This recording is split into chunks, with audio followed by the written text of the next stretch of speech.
महादेवी वर्मा जी ने जहां एक और छायावादी कविताओं की रचना की है, वहीं वे सशक्त गद्य लेखिका भी रही हैं। गद्य में उनके अतीत के चलचित्र, स्मृति की रेखाएं, मेरा परिवार, पथ के साथी आदि महत्वपूर्ण संस्मरणात्मक रेखाचित्र रहे हैं। उनकी उत्कृष्ट रचना पथ के साथी है, जिसमें महादेवी ने अपने अग्रज और समकालीन साहित्यकारों के जीवन के कुछ अनछुए पहलुओं को पाठकों के लिए प्रस्तुत किया है। महादेवी के चित्र व्यंजना का चरम विकास पथ के साथी में दिखाई देता है। वे अपने पात्र के विषय में पूरा एक शब्द चित्र प्रस्तुत कर देती हैं। जिन साहित्यकारों को भी उन्होंने केंद्र में रखकर रचना की है, उस पात्र विशेष के बाह्य व्यक्तित्व, उसका रहन सहन, उसके स्वभाव, उसकी साहित्यिक यात्रा जैसे विभिन्न पहलुओं पर बड़े विस्तार से और बड़े रोचक ढंग से लेखनी चलाई है। आज जिस संस्मरण को हम सुनने जा रहे हैं, वे जयशंकर प्रसाद के विषय में है। तो आइए सुनिए महादेवी पथ के साथी में उनके विषय में क्या कहती हैं। महाकवि प्रसाद जी का जब जब स्मरण आता है, तब तब मेरे सामने एक चित्र अंकित हो जाता है। हिमालय के ढाल पर उसकी गर्वीली चोटियों से समता करता हुआ एक सीधा ऊंचा देवदारू का वृक्ष था। उसका उन्नत मस्तक हिम आतप वर्षा के प्रहार झेलता था। उसकी विस्तृत शाखाओं को आंधी तूफान झकझोरते थे और उसकी जड़ों से एक छोटी पतली जलधारा आंख मिचोली खेलती थी। ठिठुराने वाले हिमपात, प्रखर धूप, मूसलाधार वर्षा के बीच में भी उसका मस्तक उन्नत रहा और आंधी और बर्फीले बवंडर के झकोरे सहकर भी वह निष्कंप निश्चल खड़ा रहा।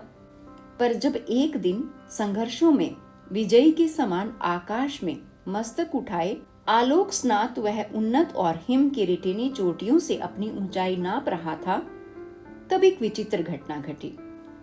जिस उपेक्षणीय जलधारा का प्रहार हल्की गुदगुदी के समान जान पड़ता था, उसी ने तिल तिल करके उसकी जड़ों के नीचे खोखला कर डाला और परिणामतः चरम विजय के क्षण में वह देवदारू अपने चारों ओर के वातावरण को 100 ज्योतिष चक्रों में मथता हुआ धरती पर आ रहा। सभी महान प्रतिभाशाली साहित्यकारों के जीवन में संघर्ष रहना अनिवार्य है, पर बड़े बड़े संघर्ष उनकी जीवन शक्ति को क्षीणतम कर पाते हैं। ये कार्य तो ऐसी छोटी बाधाओं का सम्मिलित परिणाम होता है, जिनकी ओर वे स्वरथा उपेक्षा का भाव रखते हैं। प्रसाद जी इसके अपवाद नहीं थे।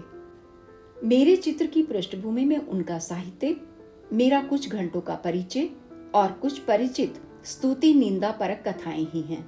छायावाद युग की दृष्टि से उनके साहित्य से मेरा अपरिचय संभव नहीं था और स्थान की दृष्टि से प्रयाग से काशी दूर नहीं था, परंतु कुछ अज्ञात कारणों से मैंने उन्हें प्रथम और अंतिम बार तब देखा जब वे कामायनी का दूसरा सर्ग लिख रहे थे और मैं सांदे गीत लिख चुकी थी।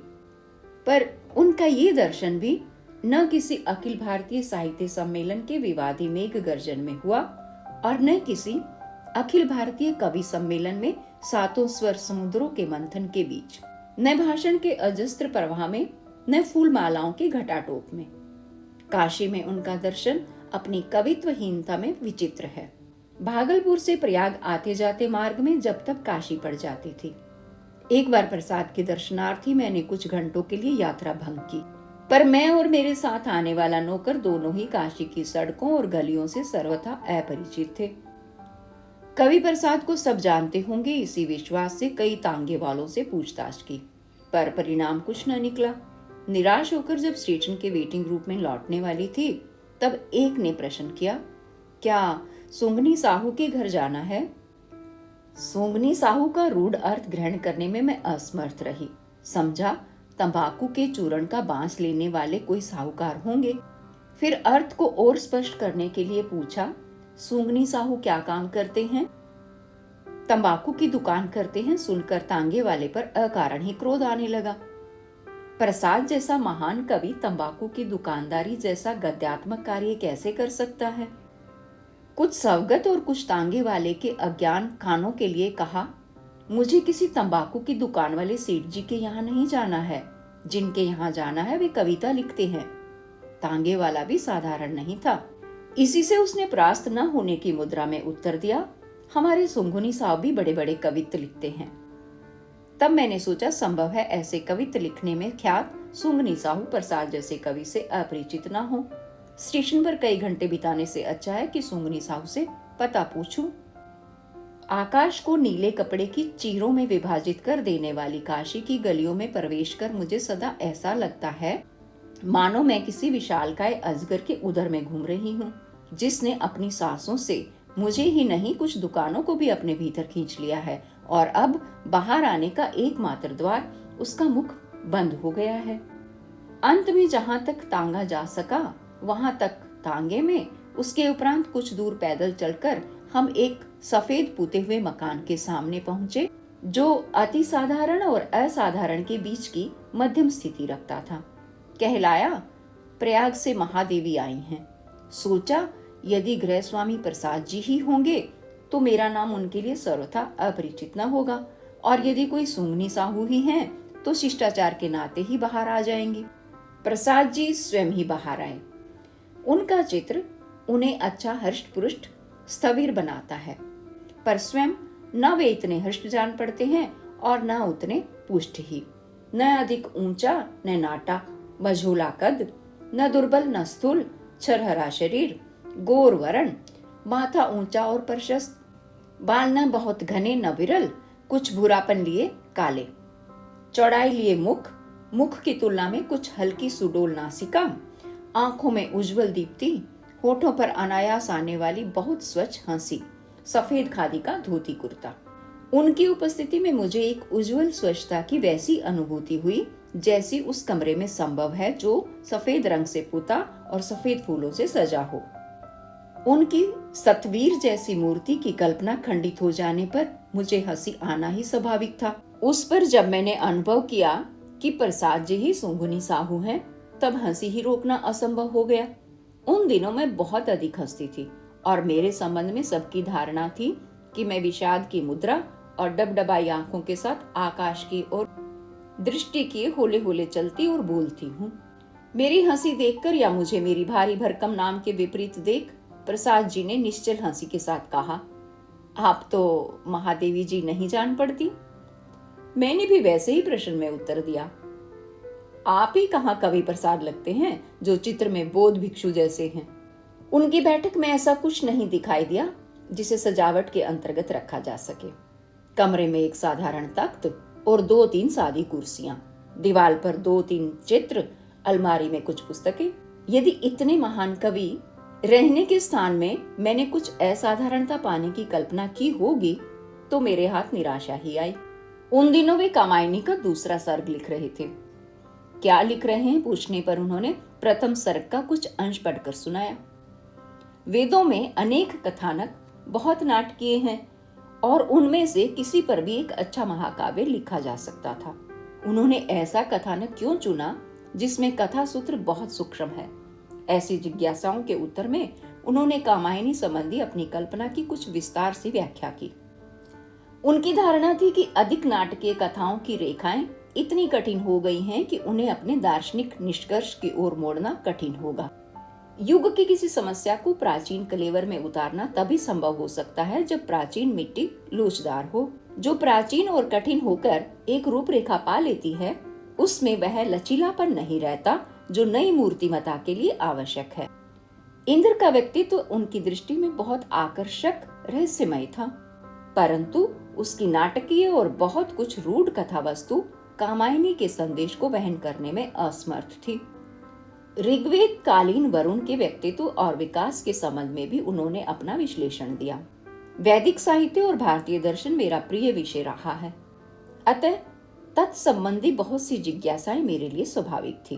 परंतु सभी चर्चाओं से मैंने अनुभव किया कि प्रसाद जी दोनों के संबंध में आधुनिकतम ज्ञान ही नहीं, अपनी विशेष व्याख्या भी रखते हैं। वे कम शब्दों में अधिक कह सकने की जैसी क्षमता रखते थे, वैसी कम साहित्यकारों में मिलेगी। उनके बहुश्रुत होने का प्रमाण तो स्वयं उनका साहित्य है, परंतु दर्शन, इतिहास, साहित्य आदि के संबंध में इतने कम शब्दों में इतने सहज भाव से वे अपने निष्कर्ष उपस्थित कर सकते हैं कि श्रोता का विस्मित हो जाना ही स्वाभाविक था। लौटने का समय देख जब मैंने विदा ली तो ऐसा नहीं जान पड़ा कि मैं कुछ घंटों से परिचित हूँ। प्रसाद जी तांगे तक पहुंचाने आए और हमारी दृष्टि के ओझल होने तक खड़े रहे। अपने साहित्यिक अग्रज को फिर देखने का मुझे सुयोग नहीं प्राप्त हो सका। वे कहीं आते जाते नहीं थे और मैंने एक प्रकार से क्षेत्र संन्यास ले लिया था। और उसी बीच प्रसाद के अस्वस्थ होने का समाचार मिला, पर बहुत दिनों तक किसी को ये भी ज्ञात नहीं हो सका कि रोग क्या है। अंत में क्षय की सूचना भी हिंदी जगत के लिए चिंता का कारण नहीं बन सकी। हमारे वैज्ञानिक युग में नितांत साधनहीन के लिए ही ये रोग मारक सिद्ध होता है। प्रसाद जी के साथ साधनहीनता का कोई संबंध किसी को ज्ञात नहीं था। इसी से अंत तक सबको उनके स्वस्थ होने का विश्वास बना रहा। जब कामायनी का प्रकाशन हो चुका था और हिंदी जगत एक प्रकार से पर्व उत्सव मना रहा था, तब उनके महाप्रयाण की बेला आ पहुंची। मैं स्वयं कई दिन से ज्वरग्रस्त थी। एक बंधु ने भीतर संदेश भेजा कि वे अत्यंत आवश्यक सूचना लाए हैं। किसी प्रकार उठकर मैं बाहर के दरवाजे तक पहुंची ही थी कि सुना कि प्रसाद जी नहीं रहे। कुछ क्षण उनके कथन का अर्थ समझने में लग गए और कुछ क्षण द्वार का सहारा लेकर अपने आप को संभालने में। बार बार उनका अंतिम दर्शन स्मरण आने लगा और साथ ही साथ उस देवदारू का, जिसे जल की शुद्र धारा ने तिल तिल काट कर गिरा दिया था। प्रसाद का व्यक्तिगत जीवन अकेलेपन की जैसे अनुभूति देता है, वैसी हमें किसी अन्य समसामयिक साहित्यकार के जीवन के अध्ययन से नहीं प्राप्त होती। उन्हें एक संपन्न पर ऋणग्रस्त प्रतिष्ठित परिवार में जन्म मिला और भाई बहनों में कनिष्ठ होने के कारण कुछ अधिक मात्रा में स्नेह दुलार प्राप्त हो सका। किशोर अवस्था में वे एक और शारीरिक स्वास्थ्य के लिए बादाम खाते और कुश्ती लड़ते रहे और दूसरी ओर मानसिक विकास के लिए कई शिक्षकों से संस्कृत, फारसी, अंग्रेजी आदि का ज्ञान प्राप्त करते रहे। पर इसी किशोर अवस्था में उन्हें पारिवारिक कलह की कटुता का अनुभव हुआ। इतना ही नहीं, उनके किशोर कंधों पर ही पारिवारिक उत्तरदायित्व, अर्थव्यवस्था और ऋण का भार आ पड़ा। ऐसा लगता है कि यही दुर्वह भार सारे दुलार, स्वास्थ्य और विद्या का स्वाभाविक प्राप्य था। तरुणाई में ही वे माता पिता, बड़े भाई, 2 पत्नियों और इकलौते पुत्र की वियोग व्यथा झेल चुके। ये बचपन में तरुणाई के अंत तक फैली हुई विछोह की परंपरा उनके भावुक मन पर कोई दुखने वाली चोट नहीं छोड़ गई थी। ऐसा कथन मनुष्य के स्वभाव के प्रति अन्याय होगा, और यदि वह मनुष्य एक महान साहित्यकार हो तो इस अन्याय की मात्रा और अधिक हो जाती है। बहुत संभव है कि सब प्रकार के अंतरंग बहिरंग संघर्षों में मानसिक संतुलन बनाए रखने के प्रयास में ही उन्हें उस आनंदवादी दर्शन की उपलब्धि हो गई हो जिसके भीतर करुणा की अंतःसलीला प्रवाहित है। चांदनी से धुले ज्वालामुखी के समान ही उनके भीतर की चिंता उनके अस्तित्व को शार करती रही हो तो आश्चर्य नहीं। उनकी अंतर्मुखी वृत्तियां या रिजर्व भी इसी ओर संकेत करता है। पारिवारिक विरोध और प्रतिष्ठा की भावना के वातावरण में पलने वाले प्राय गोपनशील हो ही जाते हैं। उसके साथ यदि कोई गंभीर उत्तरदायित्व हो तो ये संकोच उनके मनोभावों और बाह्य वातावरण के बीच में एक आग्नेय रेखा खींच देता है।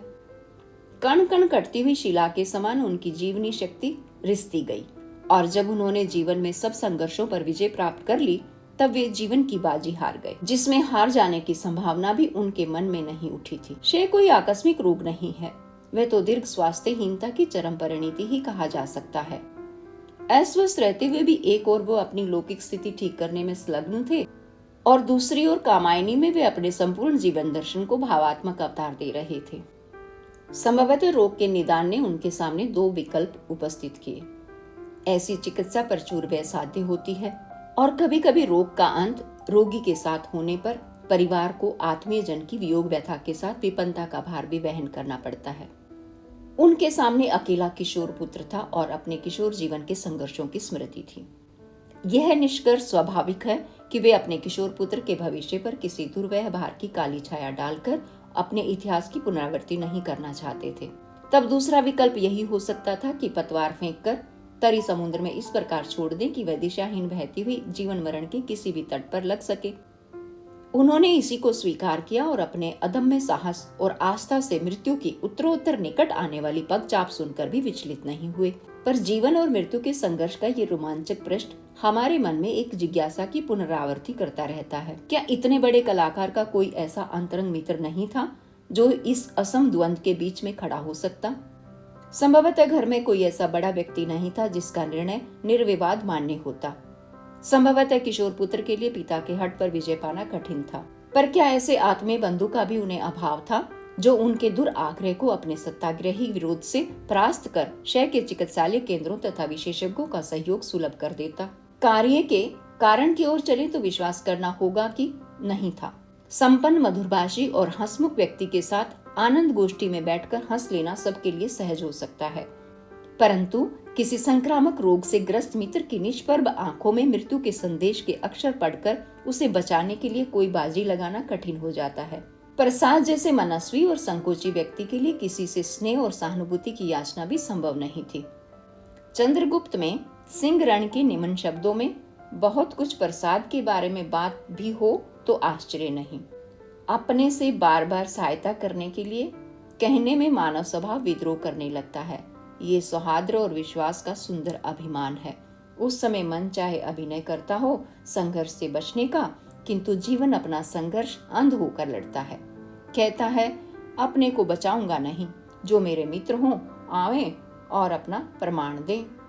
संभव है कवि प्रसाद का जीवन भी अपना संग्राम अंध होकर लड़ा हो और उसने अपने आप को बचाने का कोई प्रयत्न न किया हो। उन्हें किसी की प्रतीक्षा रही या नहीं, इसे आज कौन बता सकता है। व्यवहारिक जीवन में एक का हित दूसरे के हित का विरोधी भी हो सकता है।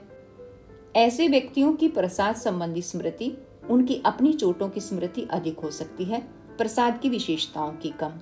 भारतेंदु के उपरांत प्रसाद की प्रतिभा ने साहित्य के अनेक क्षेत्रों को एक साथ स्पर्श किया है। करुण मधुर गीत, अतुकांत रचनाएं, मुक्त छंद, खंड काव्य सभी उनके काव्य के बहुमुखी प्रसार के अंतर्गत हैं।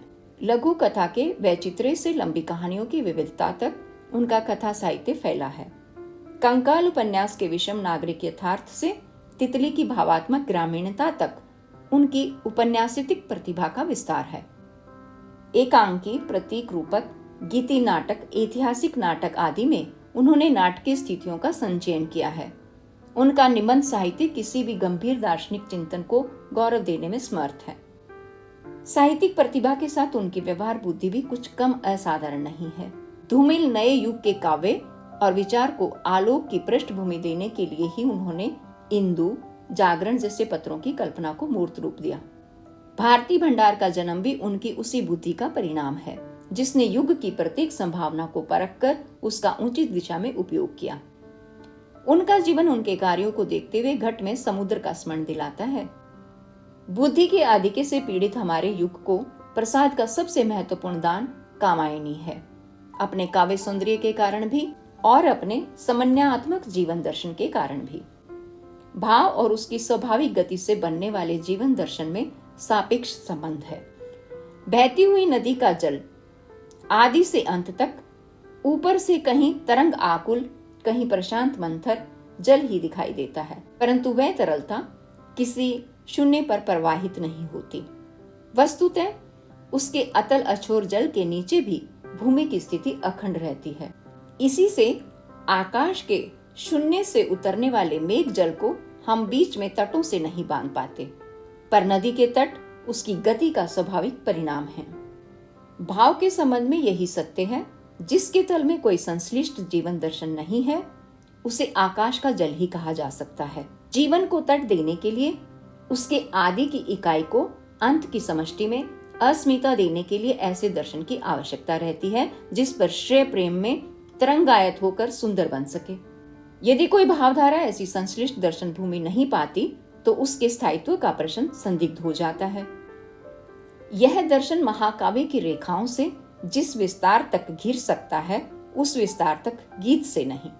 छायावाद युग में भाव के जिस ज्वार ने जीवन को सब ओर से प्लावित कर दिया था, उसके तट और गंतव्य के संबंध में जिज्ञासा स्वाभाविक थी, और इस जिज्ञासा का उत्तर कामायनी ने दिया।